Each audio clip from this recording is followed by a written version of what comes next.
नमस्कार साथियों, मेरा नाम विशाल गुप्ता है। मैं कक्षा 7 का विद्यार्थी हूँ। मेरे विद्यालय का नाम यूपीएस घोसियार बलरामपुर।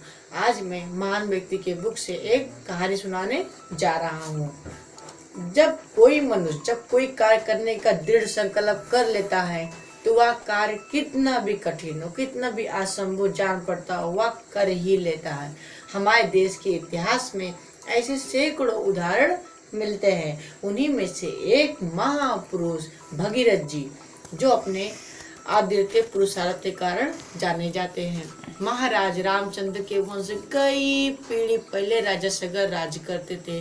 उनकी 2 रानियां थी। राजा सगर ने एक बार यज्ञ किया और यज्ञ करने से पहले एक घोड़े को छोड़ दिया जो विजय का चिन्ह माना जाता था।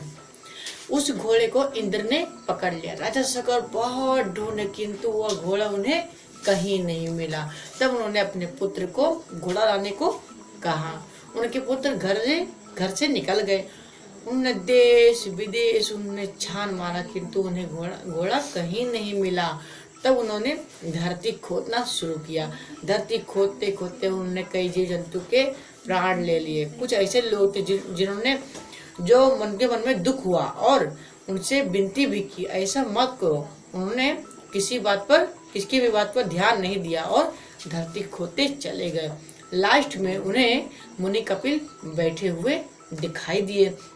उनके निकट ही घोड़ा बना हुआ था। उन्होंने सोचा, यही है मेरे पिताजी के यज्ञ में विघ्न डालने वाला। उन्होंने क्रोध से बोला, तू ही है मेरे पिताजी के यज्ञ को चुरा लाया है। तू मेरे पिताजी के यज्ञ के घोड़े को चुरा लाया है। मुनि कपिल बहुत ही क्रोध में आए और उन्हें तुरंत ही भस्म कर दिया। राजा सगर बहुत ही प्रतीक्षा करने पर उनके पुत्र न लौटे तो उन्होंने अपने दूसरे पुत्र को भेजा। उनके दूसरे पुत्र बहुत ही परिश्रम से उस जगह पहुंचे और सारी घटना को उन्हें मालूम पड़ा और घोड़ा लेके चले गए और यज्ञ समाप्त हो गया। इन पुरखों को टालने के लिए गंगा की आवश्यकता थी, पर गंगा लाए कौन? राजा सगर के वंश में ऐसे लोग थे जिन्होंने बहुत ही तपस्या की किंतु गंगा की धारा लाने में असमर्थ हुए। राजा सगर के परपोत भगीरथ जी प्रतिज्ञा किया कि मैं गंगा की धारा बहाकर लाऊंगा और अपने पितामह की राख को अर्पित करूंगा। उन्हें वह विख्यात महाराजा दिलीप के पुत्र थे। कौन? भगीरथ जी। ठीक है, तो उन्हें बहुत दुख हुआ।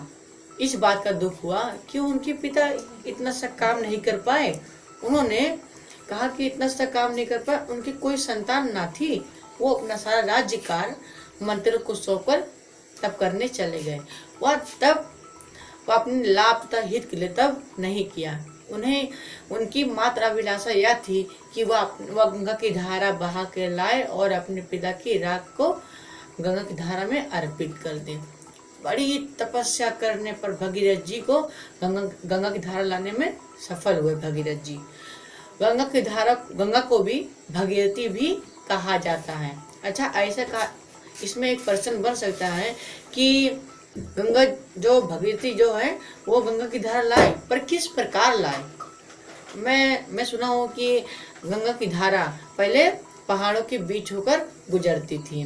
भगीरथ जी ने अपने लाभ तथा देश के लिए वो गंगा की धारा बहवाई और आजकल भी बड़े बड़े पहाड़ों को काट कर बड़े बड़े मैदानों में गंगा की धारा लाई जाती है।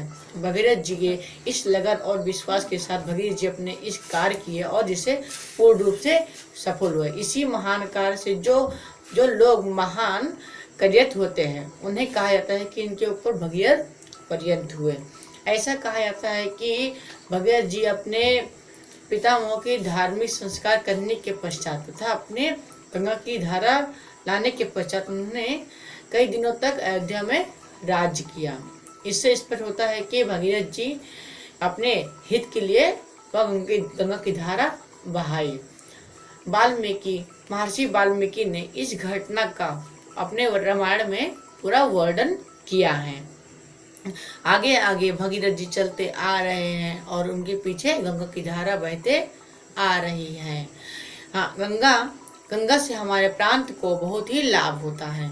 हम इसका वर्णन कहाँ तक करें, जिसका पोथी पत्रा पूरा भरा पड़ा हुआ है। भगीरथ जी एक महान राजा ही नहीं थे, महान व्यक्ति भी थे, जिन्होंने मानवता के हित के लिए सब कुछ किया और चिरकाल तक मानवता उनकी ऋण